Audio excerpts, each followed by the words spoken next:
Welcome to the Slop Temple. We pray this video helps. You begin by making the project self-contained, so collaborators receive everything.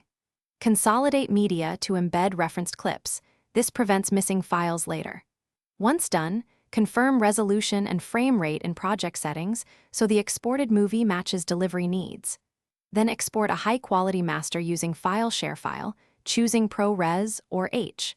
264 depending on quality versus file size. This creates a single movie file you can hand off or upload.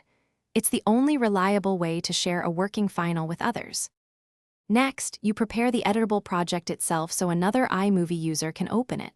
Move the project into a single iMovie library bundle, which bundles events, clips, and the project file together. Make sure media paths are internal, otherwise consolidate again. Once the library is ready, compress the library folder in Finder to produce a single archive.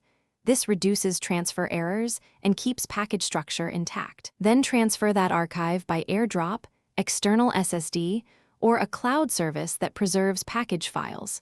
This keeps everything editable on the recipient's Mac. Finally, guide the recipient on opening the package so you both avoid hiccups. Tell them to unzip and move the library into their Movies folder so iMovie recognizes it automatically. Once opened, the project should appear in Projects.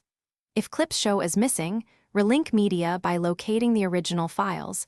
This happens if consolidation was skipped.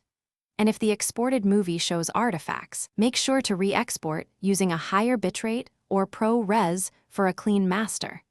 That single library transfer is the only consistent way to share editable iMovie projects. Thanks for watching. Consider subscribing if we helped you.